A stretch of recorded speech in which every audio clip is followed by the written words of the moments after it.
የሩታ እርግዝና በጣም ደስ ይላል። አብርሽ ሲሰማ ማመን አቃተው።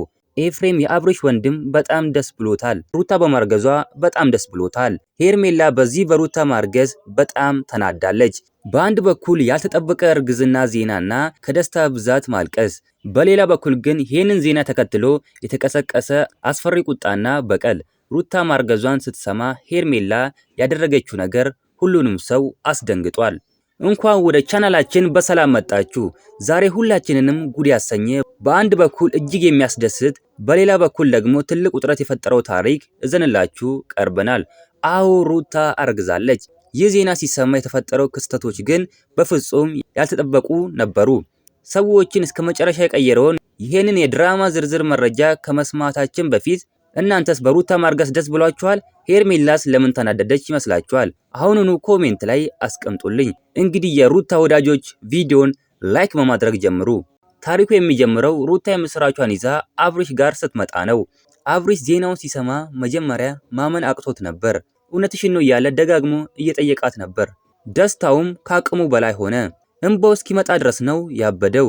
ይህ ለአብርሽ ትልቅ ሕልም ነው። ምንም እንኳን ከሩታ ጋር ቢጣሉ፣ ምንም እንኳን እሱ ከሄርሜላ ጋር ቢሆን፣ እሱ ግን አሁንም ሩታን ነው የሚወደው። ሩታ አርግዛልኛለች እያለ በጣም እየተደሰተ ነበር። ነገር ግን ደስታው በዚህ አላበቃም። የአብርሽ ወንድም ኤፍሬም ይህንን ሲሰማ ያደረገው ነገር ታሪኩን ልዩ ያደርገዋል። ኤፍሬም እንደ ወንድም ብቻ ሳይሆን እንደ እውነተኛ ደጋፊ ነበር ደስ ያለው። እሱ ሁል ጊዜም በሩታ ደስታ ይደሰታል። እሷ ስስቅ በጣም ደስ ይለዋል። እውነትም ኤፍሬም ወንድማችን ይችላል። ኮሜንት ላይ ኤፍሬም እውነት ትችላለህ የሩታ ደጋፊ ያላችሁ ኮሜንቱን አጥለቅልቁት። የወንድማማቾቹ ፍቅርና ለሩታ ያላቸው ክብር በዚህ ቪዲዮ ላይ ግለጹ። ግን ሁሉም ሰው አልተደሰተም። የዚህ ቤት ሰላም በአንድ ቅጽበት ተናወጠ። ሄርሜላ ይህንን የሩታን ማርገዝ ስትሰማ በከፍተኛ ሁኔታ ተናዳለች። ለመሆኑ ሄርሜላ ለምን ይሄንን ያህል ተናደደች? ቅናት ነው ወይስ ሌላ በስተጀርባ ያላለቀ ታሪክ አለ? ሄርሜላ በሩታ ደስታ አትደሰትም። ለምን እንደሆነኛ አይገባንም። ግን እሷ ሁል ጊዜም የሷን ክፋት የሷን መጥፎ ነገር ነው የምታስበው። እናንተ እስኪ ስለ ሩታና ስለ ሄርሜላ ያላችሁን ግንዛቤ ኮሜንት ላይ አስቀምጡልኝ። ሄርሜላ ቁጣዋን መቆጣጠር አቅቷታል። ይህ እርግዝና የሷን ጥቅም ወይም ቦታ የሚነካባት መስሏታል። በሩታ ላይ ያሳየችው ጥላቻ እና የፊት መለዋወጥ በአካባቢ ላሉ ሰዎች ትልቅ ጥያቄ ፈጥሯል። እስቲ እናንተ ፍረዱ። በአንድ ቤተሰብ ውስጥ እንዲህ ያለ የደስታ ዜና ሲሰማ በዚህ ልክ መናደድና ፊት መንሳት ተገቢ ነው ትላላችሁ?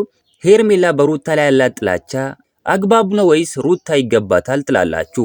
አብርሽስ የሄርሜላን ቁጣ አይቶ ምን እርምጃ መውሰድ አለበት? አሁኑኑ ኮሜንት ላይ ሐሳባችሁን አስቀምጡልኝ። ወይስ የራሷ ምክንያት አላት? አሁን ነገሮቹ እየተካረሩ መጥተዋል።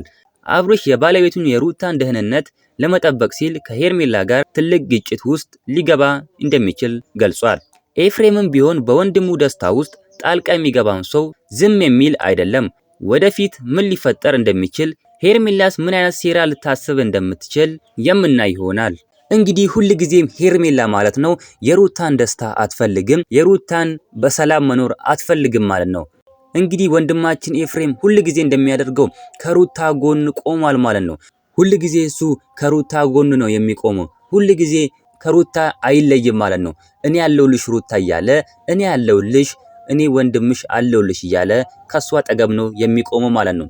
እውነትም በጣም ሩታ ታሳዝነኛለች። አብርሽ እንኳን ቢተዋት እኔ ወንድሙ አልተዋትም ብሎ ከሩታ ጋር ነው ያለው ማለት ነው። ሁል ጊዜ እሱ ከሩታ ጋር ነው። ሁል ጊዜ እሱ የእውነት ደጋፊ ነው ማለት ነው። እንግዲህ የአብርሽ አባት ጋሽዬም በዚህ ጉዳይ ላይ በጣም ተደስተዋል ማለት ነው። በፊት ሄርሜላ አርግዣለሁ ስትል ምንም ብዙም ደስ አላላቸውም ነበር። ግን እሷም ውሸት ነው የሄርሜላ ማርገዝ ራሱ ውሸት ነበር ማለት ነው። እሷ አብርሽ ልታጠምደው ነው አርግዣለሁ ብላ የዋሸችው። ነገር ግን እውነቱ ወጥቶ እሷ እርጉዝ አለመሆኗን ታውቋል ማለት ነው። የዛ ጊዜ ራሱ ጋሽዬ አብርሽ ሄርሜላ አርግዛልኛለች ሲል እንኳን ጋሽዬ ምንም ብዙ ደስ አላላቸውም ነበር። አንተ ሩታን ትተህ አንተ ያቺን መልካም ሴት ትተህ ወደ ሄርሜላ መጣ ብለውት በጣም ተናደው ነበር። ሩታ እውነትም በጣም ጎበዝ ልጅ ናት። ሩታ እውነትም ለቤቷ ለቤተሰቦቿ የምትኖር ሴት ናት ሲሉም መስከረውለታል ማለት ነው። እንግዲህ ይህንን ሰበር ዜና ሲሰሙ በጣም ደስ ብሏቸው በጣም ነበር የተደሰቱት ጋሽዬ። እውነትም እነሱ የሩታ ወዳጅ ናቸው። ሩታን በጣም ነው የሚወዱት። እውነትም ትክክለኛ ሰውን በደንብ ነው ጋሽዬ የሚያውቁት ማለት ነው። እናም እናንተ ምን ትላላችሁ? ሀሳብ አስተያየታችሁን ኮሜንት ላይ ጻፉልኝ። እንግዲህ ሄርሜላ ሁል ጊዜ ማጥፋት ነው ስራዋ። ሁል ጊዜ ሰውን ትዳር መበጥበጥ ነው። እሷ ሳታረገዝ ነው አርግዣለሁ ለአብርሽ ብላ የዋሸችው ማለት ነው። ትላንትና እንግዲህ በሰራውላችሁ ቪዲዮ የምርመራ ውጤቱ ውሸት እንደሆነ ነው የሚገልጸው። ሩታ ግን ሄዳ ተመርምራለች። እንግዲህ እርጉዝ መሆኗ ታውቃል ማለት ነው። እንኳን ደስ አላችሁ፣ እንኳን ደስ አለን ማለት እፈልጋለሁኝ። እንግዲህ ወንድማችን ኤፍሬምም በሩታ ደስታ ተደስቷል። እሱ ሁል ጊዜ በሩታ ደስታ በሩታ ሳቅ ነው የሚደሰተው። እንግዲህ በጣም ነው ደስ የሚለው። እውነትም የአብርሽ ታናሽ ቢሆንም ግን ሐሳቡ ትልቅ ነው። ሐሳቡ ከአብርሽ በላይ ነው ማለት ነው።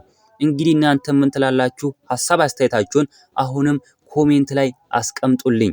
የጋሽዬን ደስታ የተደሰታችሁ፣ ጋሽዬን በጣም ነው የተደሰቱት። ጋሽዬን በጣም ነው በሩታ ማርገዝ የተደሰቱት ማለት ነው። ሁል ጊዜ እነሱ ደስታዋን ነው የሚፈልጉት። አብርሽና ሩታ አብረው እንዲሆኑ ነው የሚፈልጉት። ጋሽዬ የአብርሽ አባት ማለት ነው። የአብርሽ አባት ጋሽዬ በጣም ቅንና የዋ ናቸው። እስኪ እናንተም ሐሳብ አስተያየታችሁን ጻፉልኝ። ጋሽዬና ኤፍሬም እውነትም ትችላላችሁ፣ እውነትም ጀግና ናችሁ እያላችሁ ኮሜንቱን አጥለቅልቁት። እንግዲህ ኤፍሬምም እንደሰማችሁት ከሆነ ሁልጊዜም የሷ ደጋፊ ነው። ሁልጊዜም ስለሷ ነው የሚታገለው ማለት ነው።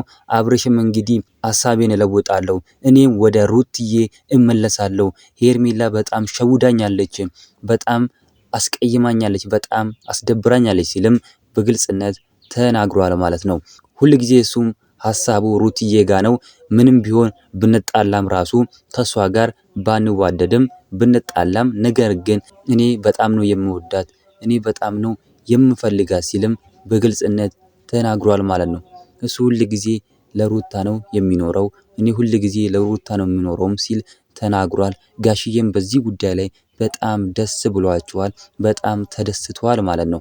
እስኪ እናንተ ሐሳብ አስተያየታችሁን ኮሜንት ላይ ጻፉልኝ።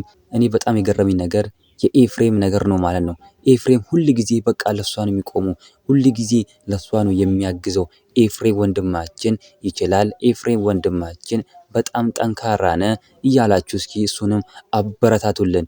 ከእውነት ደጅ የሚቆም እውነተኛ ሰው ኤፍሬምን ነው ያየነው። እኛም በጣም ነው ደስ ያለን። ኤፋችን በጣም ጎበዝ ነህ፣ ኤፋችን በጣም ጠንካራ ሰው ነህ እያላችሁ ኮሜንቱን አጥለቅልቁት ማለት ነው። እናንተም እስኪ ሐሳብ አስተያየታችሁን አሁንም ጻፉልኝ። ሐሳብ አስተያየታችሁን ተመርኩዤ ነው እኔም ቪዲዮ የማዘጋጅላችሁ ማለት ነው። እናንተ የሩታ ወዳጆች ቪዲዮንም ላይክ፣ ሰብስክራይብ፣ ሼር እያደረጋችሁ ለሌሎች ሰዎች እንዲደርስ ማድረግ ትችላላችሁ ማለት ነው። እስኪ እናንተንም አንዴ ልመርቃችሁ። ከሀገር ውጭ ያላችሁ በሰላም በጤና ወደ ሀገራችሁ ይመልሳችሁ። ሀገር ውስጥ ያላችሁ በሰላም በፍቅር ያኑራችሁ። ላለው ቪዲዮ ላይክ፣ ሰብስክራይብ ማድረግ እንዳትረሱ። በሌላ ቪዲዮ እስከምንገናኝ በያላችሁበት የዓለም ዳርቻ ሰላማችሁ ብዝት ይበልልኝ። ደህና ሁኑልኝ።